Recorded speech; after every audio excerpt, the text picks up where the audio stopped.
Yo, what's going on, YGG SEA fam? It's your host, Darth. Today we have another AMA, really interesting AMA. We have the CEO of Arcadia, Chandler. Hey, Hey Vic, how Chandler. you doing, man?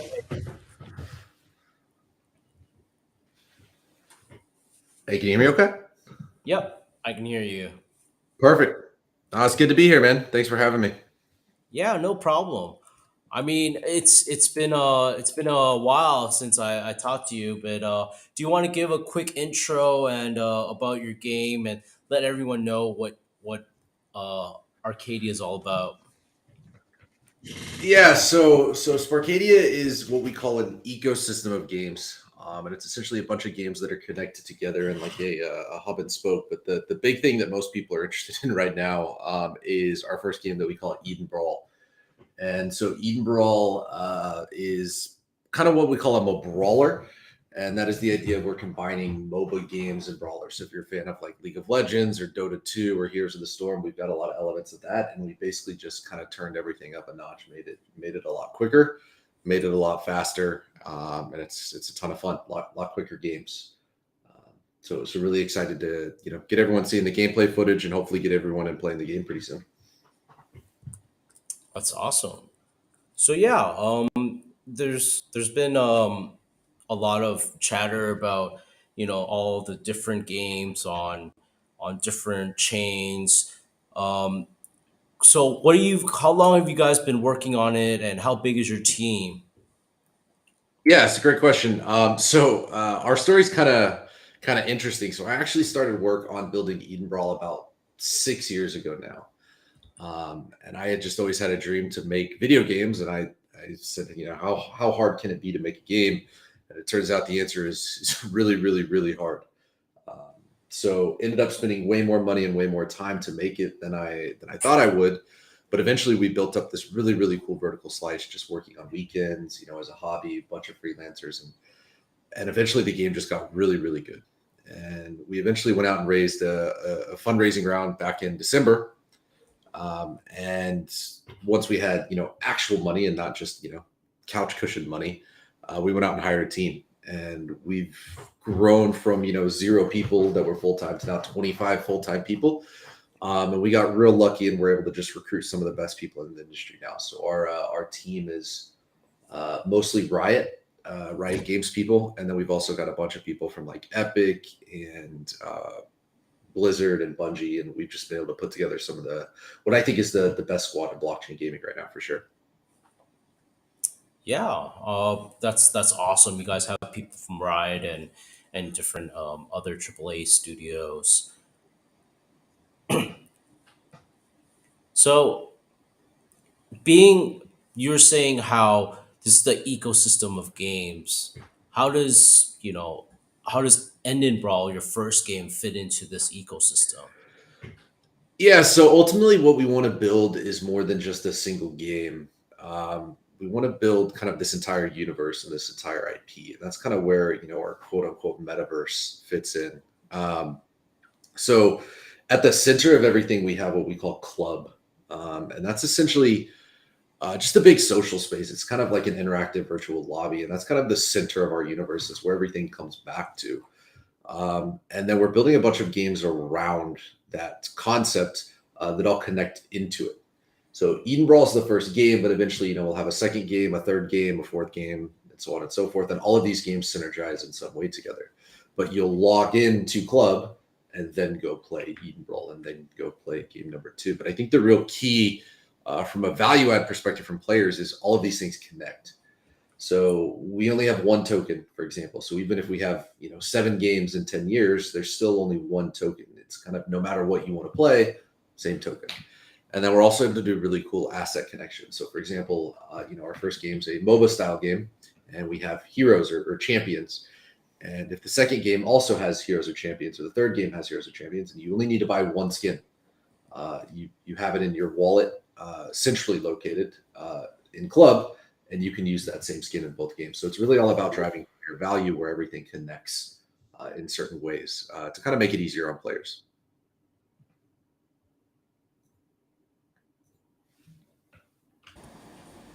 Yeah. My next question is, I've seen the visuals of this game in in-game footage that you guys released. I'm not sure if everyone's seen it. Why don't I bring that up while you can maybe talk about the footage, and then we can. I'll keep asking you some more questions. Yeah, for sure. No, I'd love to show the footage off here. Let's see if we can get this. Share screen.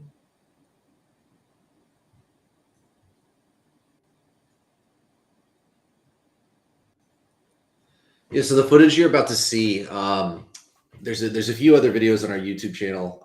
Yeah, this is the one of the teaser trailers we released back in December, and this was done on a budget to say the least. So we put this together, and this is the original vertical slice we came in December and raised the seed round with. Um, so you can kind of see what the map looks like, how everything comes together. Um, and see basically there's a ball involved, and you work as a team to grab the ball and eventually score it. So it's not really like a traditional lane pushing MOBA. It's got a little bit more sports elements to it. Oh, Yeah, I it's didn't not see loading that. super well. Oh, get that there.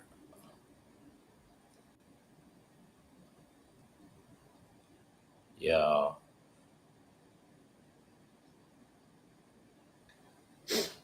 Yeah, we also Probably have a my character that's a janitor, if that helps.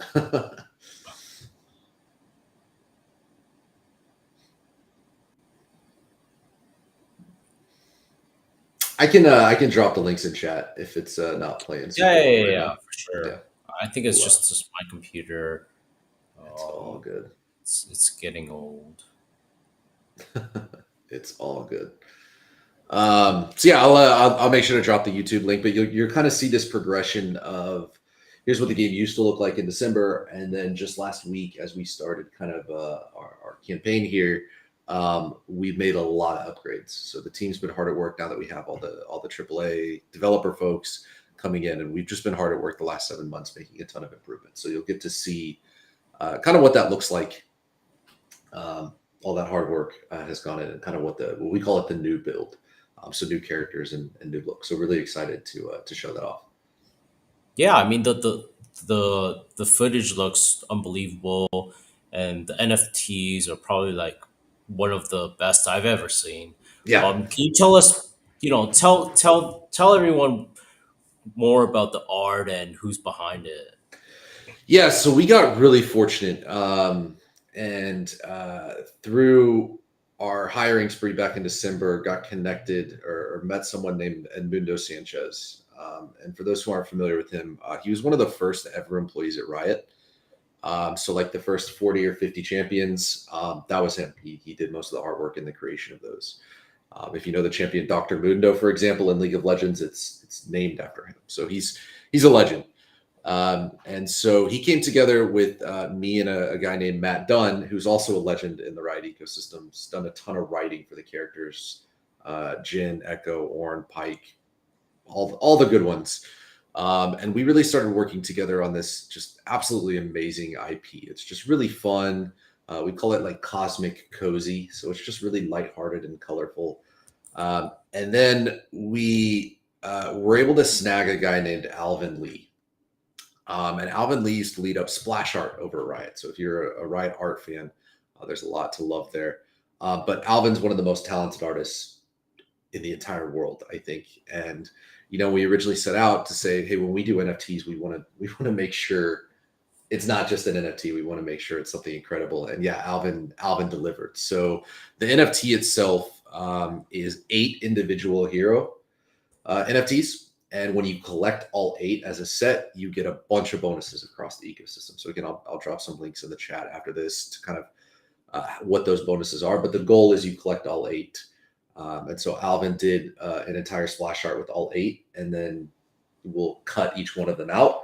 And when you collect all 8, you'll unlock the full piece. But yeah, it's just absolutely beautiful. If you guys haven't seen Alvin's work, his name's Alvin Lee. Definitely go check it out.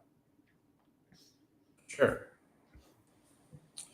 Yeah. So my next question is, can you talk about, your gameplay, your mechanics? I know you have already briefly touched about it. Yeah. Is it PvE or PvP?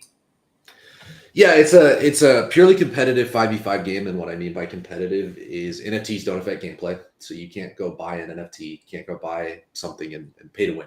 It's purely competitive. So think League of Legends, Call of Duty, free to play type style. But it's a 5v5. We call it the MOBA brawler, and essentially what that means is when we look at MOBA games, we think they're, one, fairly hard to get into for newer players. It's also, generally like 25, 30, 35-minute game times. And they're also a little slower. So it's click to move. And then we have brawler games, which are a lot faster, but don't necessarily have like the strategy and the depth of a game like League of Legends or Dota. And so we really wanted to combine these two things. So the first change we made was going WASD controls. So the game is a lot more like faster paced, a lot quicker reactions, a lot more control in the player's hands. And then finally, what we did is we introduced a mode that we call Eden Ball. So rather than kill minions and kill towers, what we do is you grab a ball at the center of the map, you carry it, you pass it, you shoot it, you score it. It's very, very simple. Some people call us like Rocket League meets League of Legends. But the entire goal is to score the ball rather than kill people. And so we have the common problem of most people that come in and play for the first time just want to fight because combat is so fun. But eventually, as people continue to play the game, they realize there's way more to it and you have to score the ball. So it's all about passing the ball and scoring the ball. And it's a ton of fun when it all comes together. Yeah, I mean, that sounds awesome. I mean, you're speaking about, Riot. You guys are among like the wave of traditional game developers looking to attract the Web 2 gaming community. What are you looking to do to increase adoption for Yeah. Web 3? Yeah, I mean, I think it starts with just general economy decisions. We were pretty adamant when we set out to say, hey, we are a or we are a gaming with blockchain company, not a blockchain with gaming company. That was really, really important to us. And so we talk so much about player value and how blockchain enables, asset ownership and additional player value. And that doesn't necessarily have to mean, earning, which is a totally viable option. But we kind of just wanted to go a more this is a game direction, and there just happens to be blockchain elements, and there happens to be asset ownership. So we made a lot of decisions on that of like, hey, there's no pay to win. You can really only use tokens for cosmetic purposes and kind of ecosystem wide purposes. So it's really, I think, all starts around the gameplay, and then the other obvious answer here is just friction. I mean, I think one of the big issues with Web3 gaming right now is just barriers to entry. A lot of games require NFTs to play. We don't. And then a lot of games require you hooking up your wallet to play. And so for us, given who we are and where we come from, we're really, really focused on reducing that friction for Web2 users. And that means not hooking up a wallet. And that means not having to buy an NFT. That means not using crypto to start. So it's very important to us that we create a bridge for Web2 gamers to become Web3 gamers, not a cliff. We have to kind of ease them in. We have to get them loving the game and loving the non-crypto parts of the economy before we can get them to love the blockchain parts of the economy. So it's really, really important for us that's how you bring in Web2 users, I think. Make a really good game and make it easy for them to feel like it's a Web2 game, and then get them into the blockchain elements after. Yeah. So, I mean, the next question, regards to your economy and tokens and NFTs, and it's really interesting because you guys only have one utility token and a hard currency. Can you explain Yeah. that a little more? Yeah. So like I mentioned a few questions ago, it was really important first and foremost for us that no matter how many games we have, we only have one token. We didn't want to, have a bunch of be doing a TGE event over and over again for every game we release. And it was also really important that, no matter what game people played, they were always working toward the same goal. You didn't have to split and convert and all that stuff. But what we realized is, one, we weren't huge fans of the governance model in our ecosystem because we were very adamant that we call it a curated ecosystem. And that essentially means we as game developers want to make, um, want to make a ecosystem where we get to make every decision. And obviously we take in community feedback, but it's very important for us that if we're going to build out this curated ecosystem, we make the game design decisions and we make the ecosystem wide decisions. So that meant for us just going utility token only. And at the same time, we realized that you need kind of a little more than just that utility token. Otherwise, it gets constantly like between the burns and the different utilities of it, it becomes way too scarce of an object, and it actually drives down player count. You may get your initial people coming in when the token's nice and cheap, but it's going to eventually drive down your player count. And so we have a hybrid model where essentially we have NFTs and we have on-chain cosmetics. So if you think like a legendary skin for a hero, that is an on-chain cosmetic. That is an NFT. And in order to do that, you have to craft it through our crafting system, which requires tokens. And it's all on-chain. But we also have off-chain items. And this is where that hard currency comes in. So when we say hard currency, we're thinking something like Riot Points or V-Bucks. It's something that I can come in, pay $10 for. I get 1,000 gems, and I can spend 600 gems on this rare skin.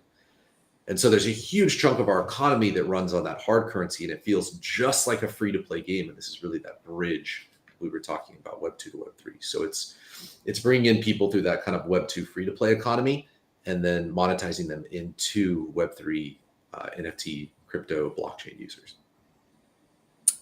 Yeah, that's so sweet.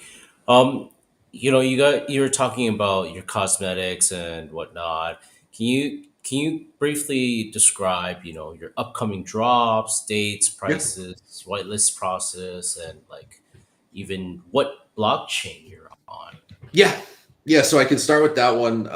We decided to partner with Immutable X, and we've been absolutely thrilled with them as partners so far. Couldn't be happier with the decision there.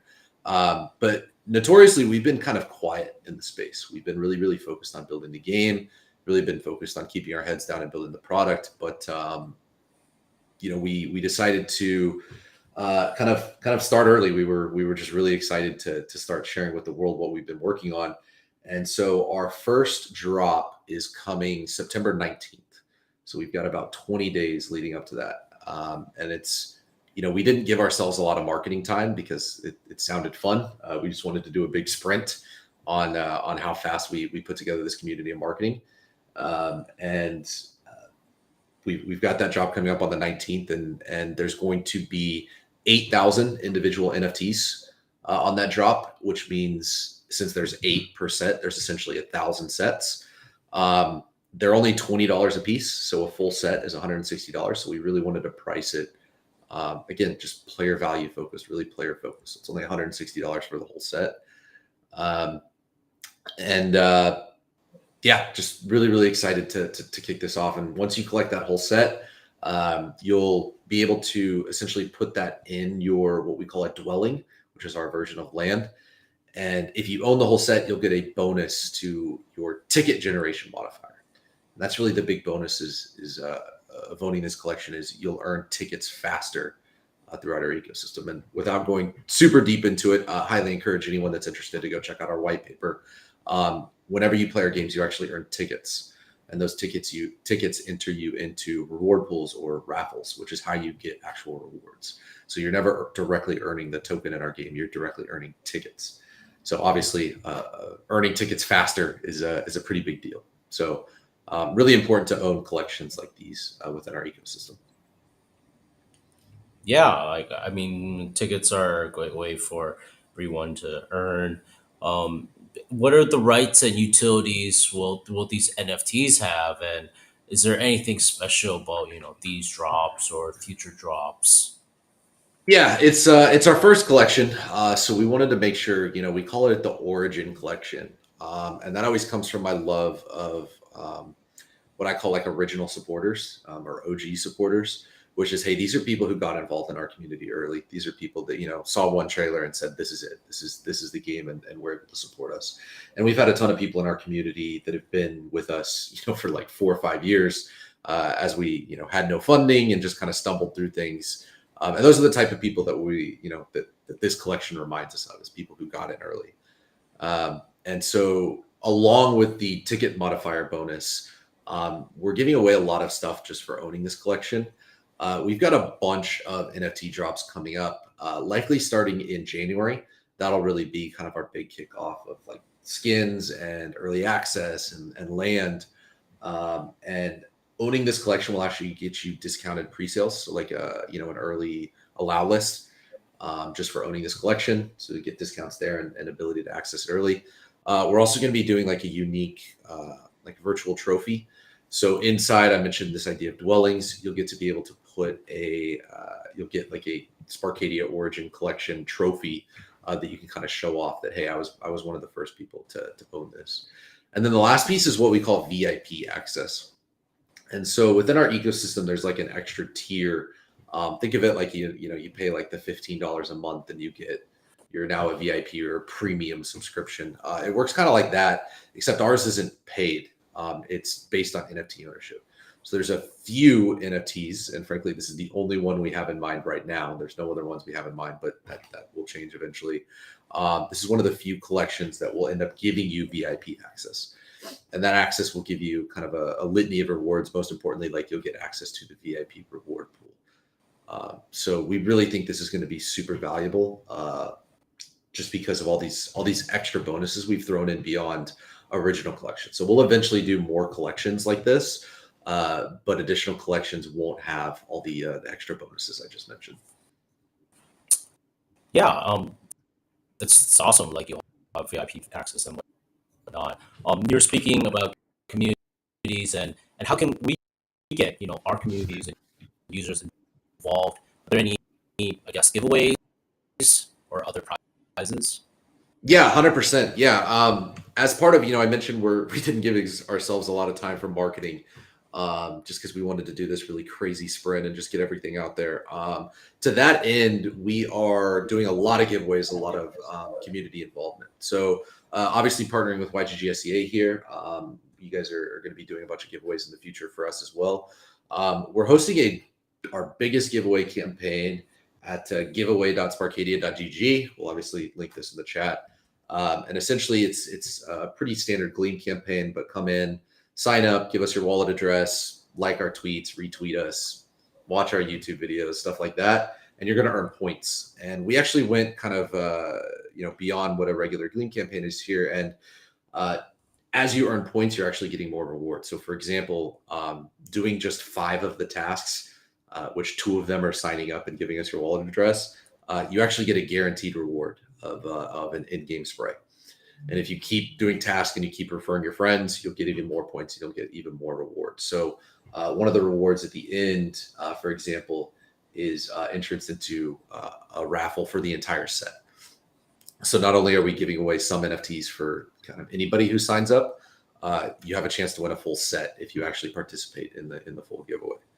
And then I know we're also doing a separate giveaway with YGG SEA. So head to that link, sign up, and whenever you sign up, you'll see an option to enter a community code. And if you select YGG SEA on that, there's going to be a separate raffle for even more NFTs we're giving away there. So a lot of stuff to get involved in, a lot of reasons to tell all your friends, because you're going to get bonuses the more friends you tell and get involved, and really just trying to build our community. We've pretty much started from zero in our community. So it's growing really, really quick. We announced everything last Thursday and we're up about 1,000 people. So really, really stoked for how quickly we're growing here. Yeah. My last question before I bring it on to Discord. There's a roadmap for the game and an ecosystem. What is the roadmap plus an alpha, right? I'm pretty sure everyone on wants to know a little bit more than just the roadmap. Yeah, for sure, for sure. Yeah, I mean, we have a lot going on right now. So we are in the middle of a fundraising round, pretty close to finishing that. We're pretty close to finishing the NFT sale. And then we want to get back to what we do best, which is just building a really, really, really good game. So really excited to start releasing more and more footage of that.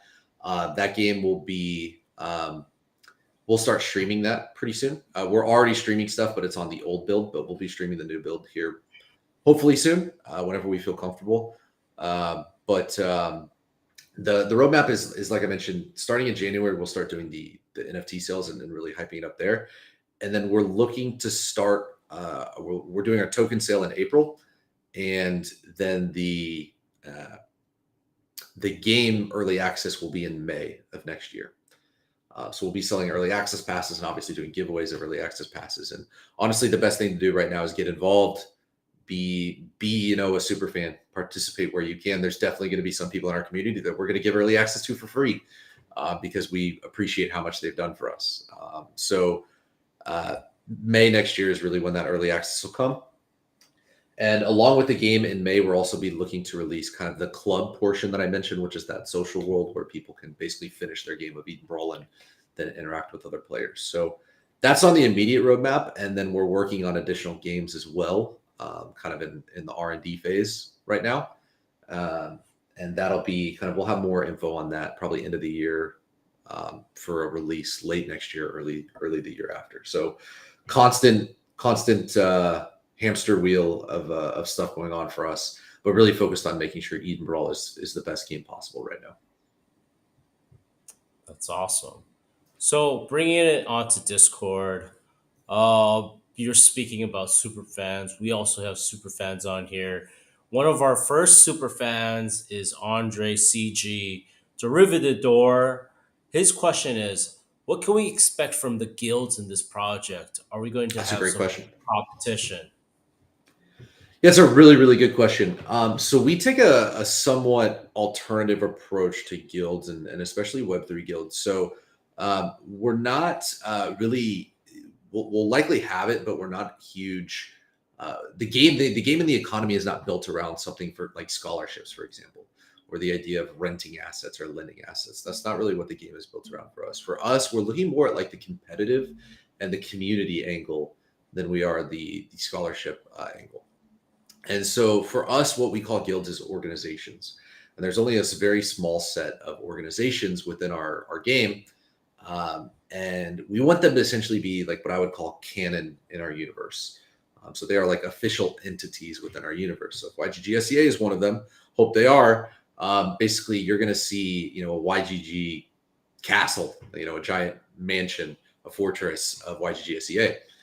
And that includes things like getting them involved in the actual game itself. So we're talking about, branding and marketing and, people can run around our world with YGG SEA t-shirts and hats on. And then it also comes into the esports angle. So we're really focused on the guilds that we select for this program is going to be mostly competitive esports style guilds.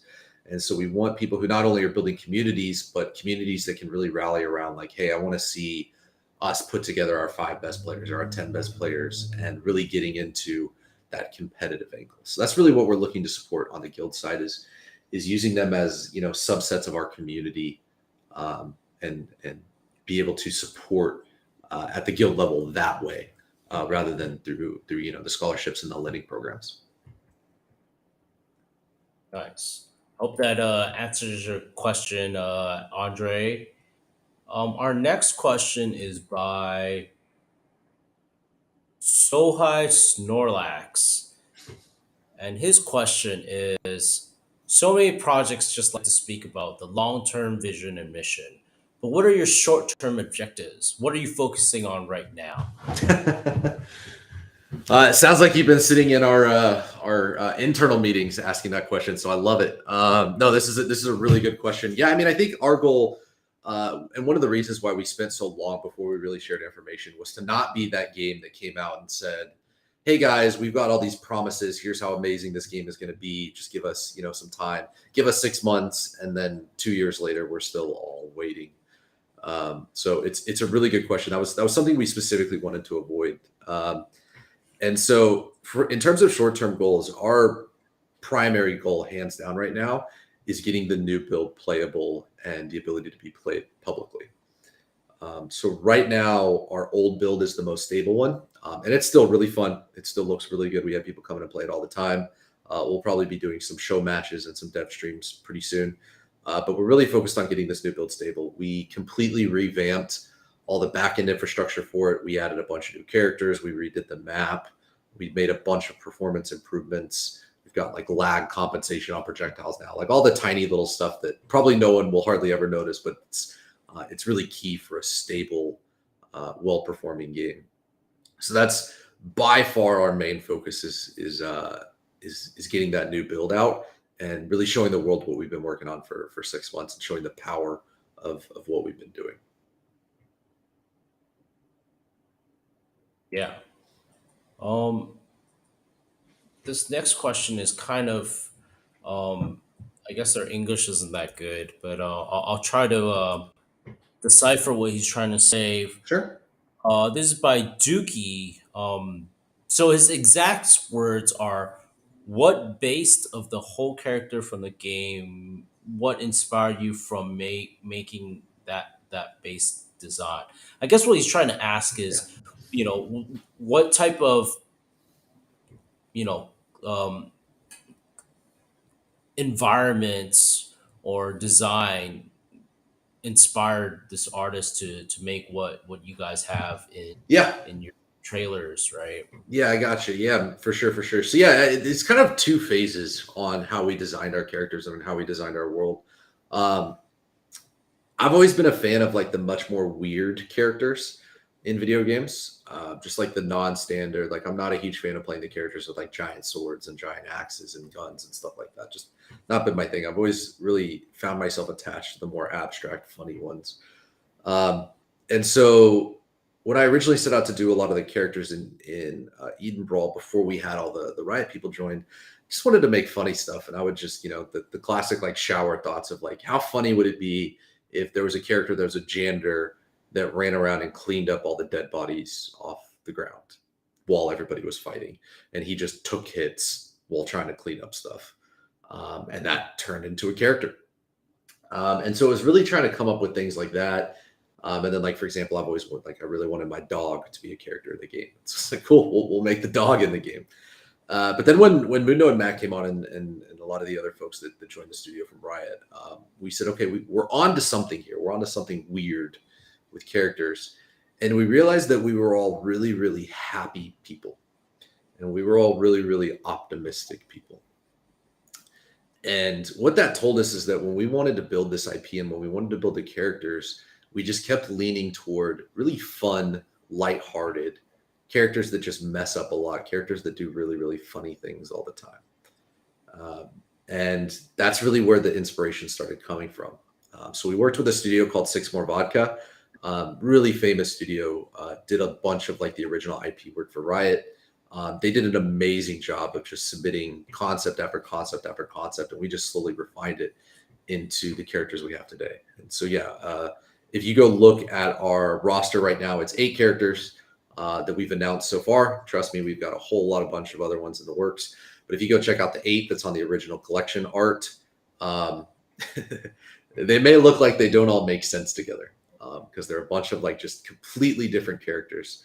But they've all just got absolutely amazing stories and amazing things behind them. We're actually writing a book on one of them that is actually coming out relatively soon. So we'll have an entire book regarding one of our characters that kind of tells a lot of the story about the world and how she got there and how everything works together. So it's a great, I love this question because I think by far what most of our team is excited about is our world and our story and our characters.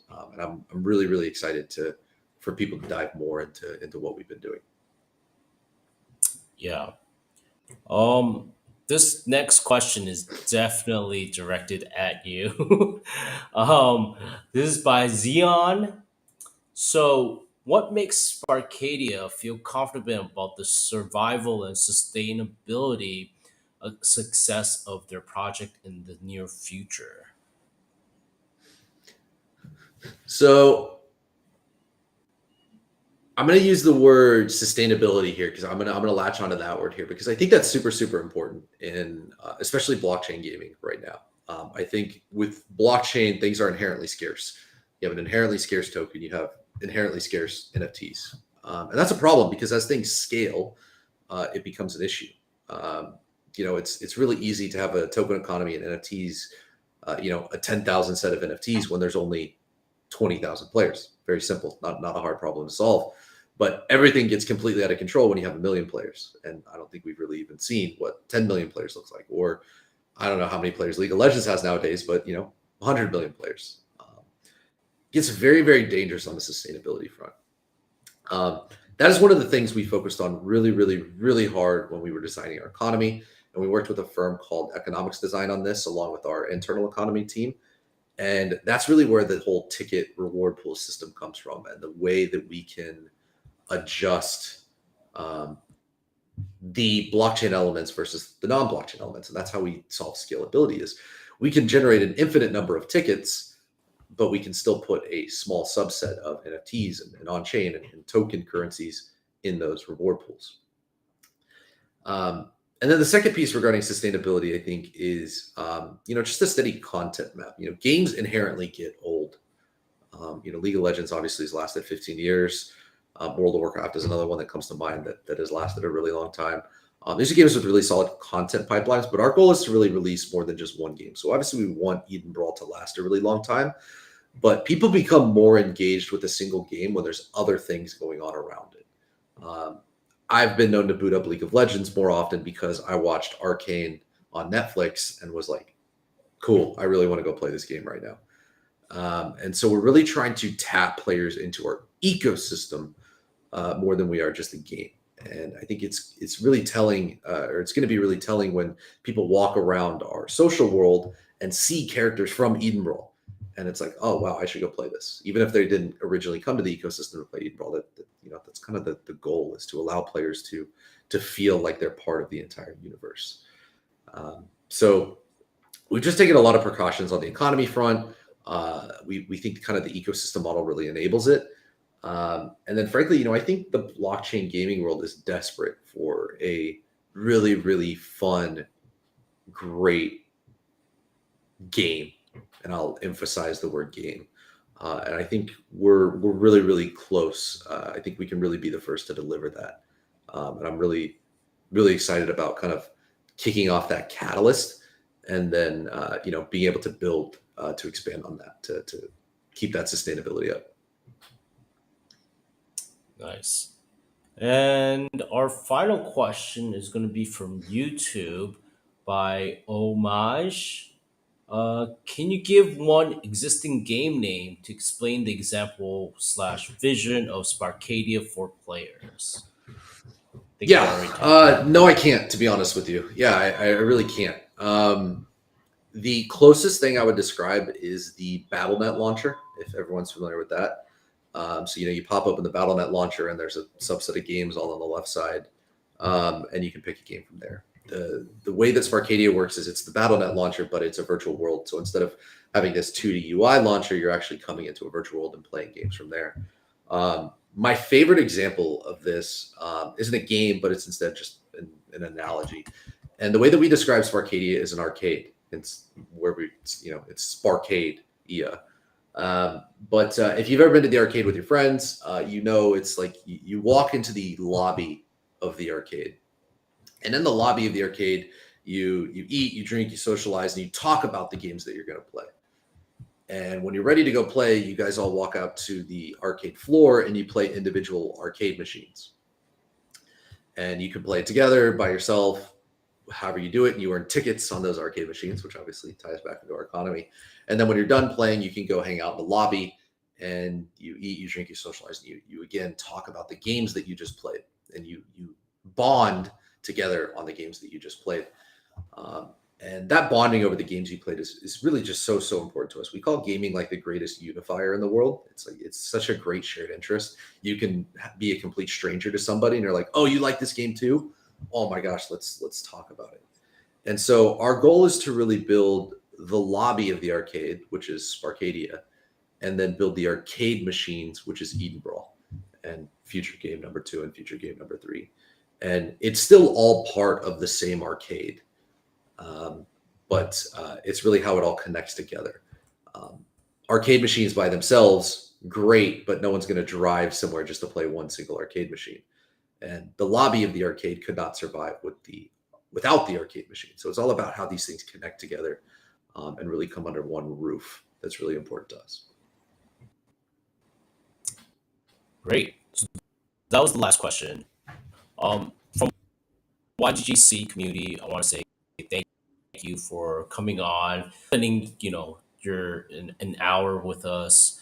I know you have a busy schedule. I mean, this is the start of the day for you, so thank you for taking time out of your busy schedule to have this Of AMA with course. us.